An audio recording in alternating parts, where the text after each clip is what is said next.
Like کریں، subscribe کریں، bell icon کو دبائیں تاکہ ہماری ویڈیو سب سے پہلے آپ کے پاس پہنچ سکے۔ میرے پیارے آقا صلی اللہ تعالی علیہ وسلم کے پیارے دیوانوں، آج آپ انشاءاللہ نماز کا پریکٹیکل اور نماز کے شرائط، فرائض، واجبات اسے سمجھنے کی کوشش کریں گے انشاءاللہ، اور رکن شورا سنی دعوت اسلامی جناب الحاج خالد رضوی صاحب آپ کو یہ ساری باتیں بتائیں گے۔ میں چند ضروری باتیں آپ کے سامنے پیش کرنا چاہتا ہوں۔ آخر کیا بات ہے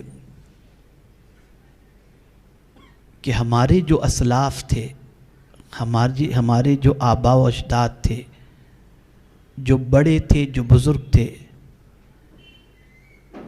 ان کی زندگی پرسکون نظر آتی تھی، اور ہم سب کی زندگی میں اطمینان نظر نہیں آتا۔ دوسری چیز،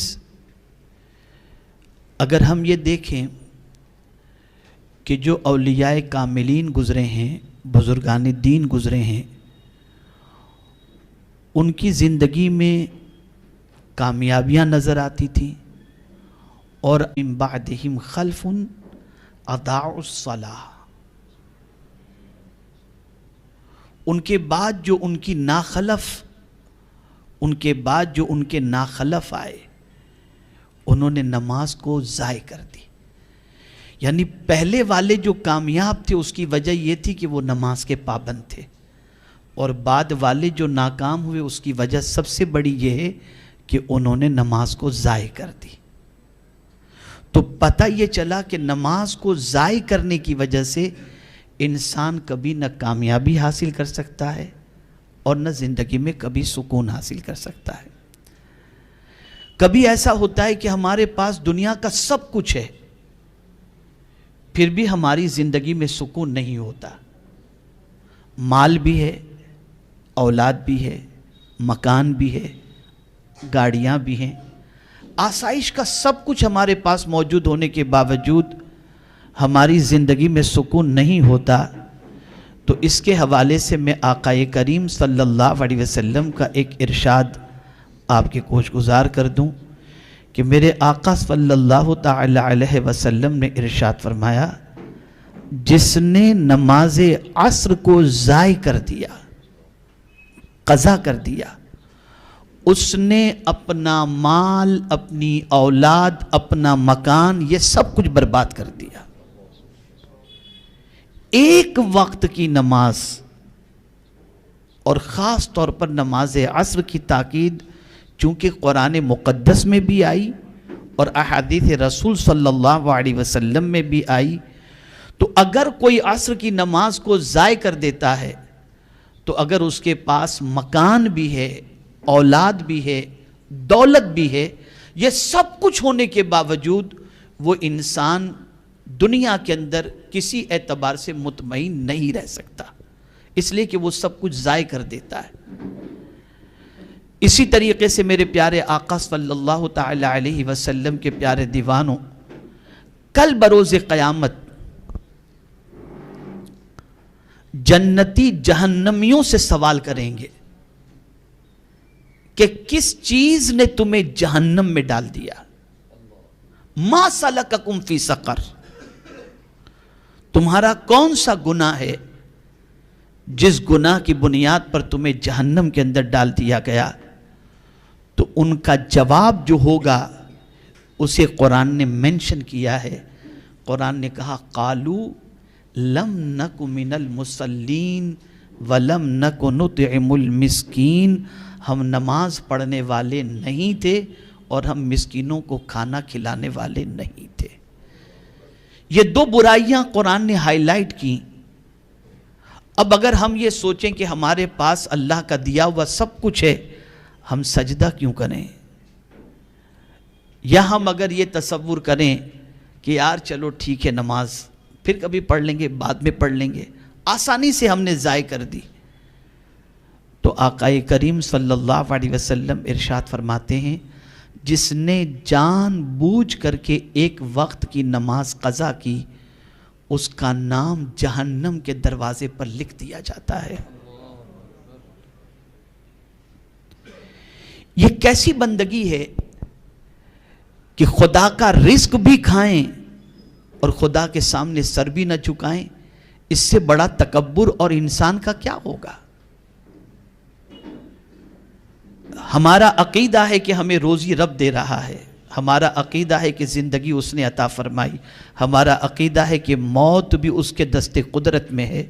ہم سب کچھ جانتے ہیں، عزت ہو، ذلت ہو، زندگی ہو، موت ہو، یہ سب کچھ معبود برحق کے دست قدرت میں ہے۔ ہم جانتے ہیں کہ ہمیں زندگی وہی دے رہا ہے، لیکن کتنے تعجب کی بات ہے کہ زندگی دینے والا ہم سے چند منٹ مانگتا ہے، ہم اپنے رب کے لیے چند منٹ دینے کے لیے تیار نہیں۔ اسی طریقے سے آپ دیکھیں کہ میرے پیارے آقا صلی اللہ تعالی علیہ وسلم کے پیارے دیوانوں، بہت سارے یوتھ، بہت سارے نوجوان، بہت سارے پولیٹیشین، بہت سارے مالدار لوگ کبھی ایسے مجمع میں بیٹھے ہوتے ہیں جو نان مسلم بھی اس کے اندر ہوتے ہیں، اور نماز کا وقت آ جاتا ہے تو انٹرنل فیلنگ ہوتی ہے کہ ہم اگر نماز پڑھیں گے تو شاید یہ ہم کو بیکورڈ سمجھے گا، یا پتہ نہیں وہ ہمارے بارے میں کیا گمان کرے، ملا مولوی گمان کرے، ٹیررسٹ گمان کرے، یا ہمیں بیکورڈ گمان کرے۔ تو ہم نماز میں شرمندگی محسوس کرتے ہیں، پڑھنے میں شیم فیل کرتے ہیں کہ پتہ نہیں یہ کیا سوچے گا، اور اس وجہ سے انسان بڑی آسانی سے نماز کو ترک کر دیتا ہے۔ ایسے لوگوں کے بارے میں قرآن کیا کہتا ہے؟ آپ زندگی میں دیکھتے ہوں گے بہت سارے ایسے لوگ ملیں گے، بلکہ کبھی آپ کو بھی اللہ نہ کرے ایسا سابقہ پڑ جائے، نماز کا وقت ہوتا ہے، نان مسلمز کے ساتھ بیٹھیں، بزنس مین کے ساتھ بیٹھیں، نظر پڑ رہی ہے گھڑی پر، ہاں یار نماز چھوٹ جائے گی چھوٹ جائے گی، ارے یار یہ لوگ کیا سوچیں گے نماز پڑھیں گے تو ہم ابھی کھڑے ہو کر وضو کریں گے تو یہ کیا سوچیں گے، نماز چھوڑ دیتے ہیں۔ ان کے خیال کی بنیاد پر کہ ان کے نزدیک ہماری عزت گر نہ جائے اور وہ ہمیں بیکورڈ تصور نہ کریں، اس وجہ سے انسان نماز ادا کرنے میں شیم فیل کرتا ہے، گویا ہم نے اس کو زیادہ اہمیت دی، اپنے رب کا خیال ہم نے نہیں کیا۔ عزت وہ نہیں دیتا، عزت خدا دینے والا ہے۔ اسی لیے قرآن ایسے لوگوں کے بارے میں فرماتا ہے ان الذین یستکبرون عن عبادتی سیدخلون جہنم داخرین، بے شک وہ لوگ جو ہماری عبادت میں تکبر کرتے ہیں ان کو گھسیٹ کر عنقریب جہنم میں ڈال دیا جائے گا۔ میں آپ کو یقین کے ساتھ کہتا ہوں، خدا کی بارگاہ میں سر جھکانے والا رسوا نہیں ہوتا، اللہ اسے عزت عطا فرماتا ہے۔ اسی لیے ڈاکٹر اقبال نے کہا، یہ ایک سجدہ جسے تو گراں سمجھتا ہے، ہزار سجدوں سے دیتا ہے آدمی کو نجات۔ یعنی جو تو ایک سجدہ خدا کی بارگاہ میں کرنے میں بوجھ محسوس کرتا ہے، اگر تو یہ سجدہ کر لے، خدا کے سامنے جھک جا، تو تجھے پروردگار ہزاروں انسانوں کے سامنے جھکنے سے بے نیاز کر دیتا ہے۔ آج تباہی مسلم کی ایک سب سے بڑی وجہ جو ہے وہ نماز ترک کرنا ہے۔ جوان گھومنے گھامنے میں ترک کر دیتے ہیں، اور خاص طور پر شادی کا موقع ہو، بزنس میں مصروف ہوں، ان ساری چیزوں کی وجہ سے انسان بڑی آسانی سے نماز کو قضا کر دیتا ہے۔ کوئی بندہ بھی اپنا ٹکٹ جہنم میں بک کرانا پسند نہیں کرتا، لیکن حضور فرماتے ہیں جس نے جان بوجھ کر کے نماز قضا کی اس کا نام جہنم کے دروازے پر لکھ دیا جاتا ہے۔ ایک آخری حدیث عرض کر کے میں اپنی گفتگو کو ختم کروں گا، اور آپ سے امید کروں گا کہ انشاءاللہ العظیم آج کی نشست کے بعد نماز کی پنکچولیٹی انشاءاللہ آپ ضرور کریں گے، کرتے ہی ہوں گے، لیکن مزید پختگی کا آپ خیال فرمائیں۔ آقا کریم صلی اللہ علیہ وسلم کا ارشاد ہے لا تترکی الصلاۃ متعمدا، جان بوجھ کر کے نماز قضا مت کرو. فَإِنَّهُ مَنْ تَرَكَ الصَّلَاةَ مُتَعَمِّدًا، اگر کسی نے جان بوجھ کر کے نماز قضا کر دی تو فَقَدْ بَرِئَتْ مِنْهُ ذِمَّةَ اللَّهِ وَرَسُولِهِ اَوْ كَمَا قَالَ، جس کسی نے جان بوجھ کر کے نماز قضا کر دی وہ اللہ اور اس کے رسول کے ذمے سے بری ہو گیا.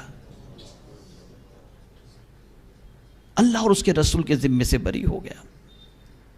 یعنی اب وہ مرے جیے تباہ ہو برباد ہو، اللہ اور اس کے رسول کے ذمے سے وہ بری ہو گیا.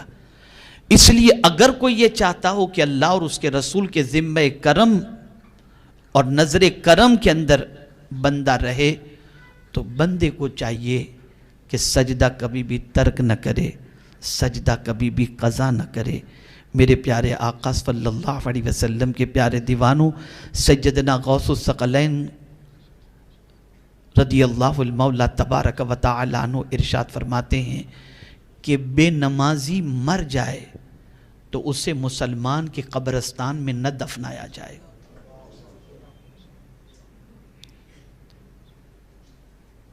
اور آقا کریم صلی اللہ علیہ وسلم ارشاد فرماتے ہیں من ترک الصلاۃ متعمدا فقد کفر، جس نے جان بوجھ کر کے نماز قضا کی اس نے کفر کیا. اور بعض صحابہ اور بعض مفتیان کرام تو یہاں تک فرماتے ہیں جس نے جان بوجھ کر کے نماز کی وہ اسلام سے نکل گیا. لیکن امام اعظم کے نزدیک یہ حکم نہیں ہے، وہ کافر نہیں سمجھتے. لیکن تقریباً آپ اگر دیکھیں یعنی اس نے وہ کام تو کیا جو کفر والا ہے، اس لیے کہ مومن اور کافر کے درمیان اگر کوئی فرق ہے تو حضور نے فرمایا وہ فرق یہ ہے کہ مومن نماز پڑھتا ہے، کافر نماز نہیں پڑھتا. ہماری زندگی سے جو سکون ختم ہو گیا نماز ترک کرنے کی وجہ سے، ہماری زندگی سے اطمینان جو ختم ہو گیا نماز ترک کرنے کی وجہ سے.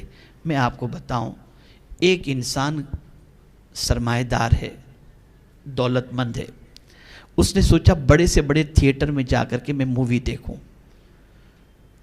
وہ گیا مووی دیکھنے کے لیے، 3 گھنٹے تک بیٹھ کر کے اس نے مووی دیکھی.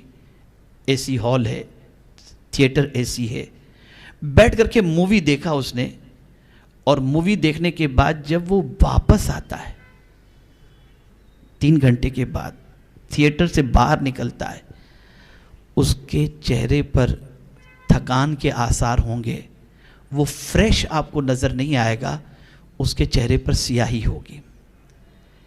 لیکن ایک ایسا شخص جو نماز کا وقت ہوا اور ایسے ویلیج کے اندر ہے جہاں ایک مسجد نظر آئی جو ٹین کی بنی ہوئی، اس کا شیڈ ٹین کا بنا ہوا ہے، اندر پنکھا بھی نہیں ہے، اور ظہر کی نماز کا وقت تھا، دوپہر کی دھوپ بھی تھی. اس نے سوچا میں نماز پڑھوں. وہ 20 منٹ ظہر کی نماز پڑھنے میں لگاتا ہے، اور 20 منٹ ظہر کی نماز پڑھ کر کے جب وہ نکلتا ہے خدا کی قسم اس کے چہرے سے نور چھلک رہا ہوگا، اس کی طبیعت میں فریش اور سکون ہوگا. وجہ سب سے بڑی یہ ہے کہ جو سکون دینے والا رب ہے اس سکون دینے والے رب کی بارگاہ میں اس نے سر جھکا دیا، میرے کریم نے اسے سکون کی دولت عطا فرما دی. عام دنوں میں انسان بھوکا رہے تو چہرے کا رنگ اتر جاتا ہے، روزے میں بھوکا رہے تو چہرہ معصوم سا بن جاتا ہے. یہ رب کی عبادت کے کرشمات ہیں. میرے پیارے آقا صلی اللہ علیہ وسلم کے پیارے دیوانوں، حضور صلی اللہ تعالی علیہ وسلم پر نازل ہونے والے قرآن میں رب قدیر جل جلالہ نے فرمایا کہ صرف خود ہی نماز کے پابند مت بنو، وَأْمُرْ أَهْلَكَ بِالصَّلَاةِ، اپنی اہل و عیال کو بھی، اپنے اہل و عیال کو بھی نماز کا حکم دو. تو یہ نماز آج سے یہاں پر عہد کرنا ہے، کوشش کرنی ہے کہ پنکچولیٹی کے ساتھ نماز ادا کریں گے، اور نماز ایک وقت کی بھی جان بوجھ کر کے انشاءاللہ کبھی قضا نہ کریں گے. ہمارے ویڈیو کو لائک شیئر ضرور کریے.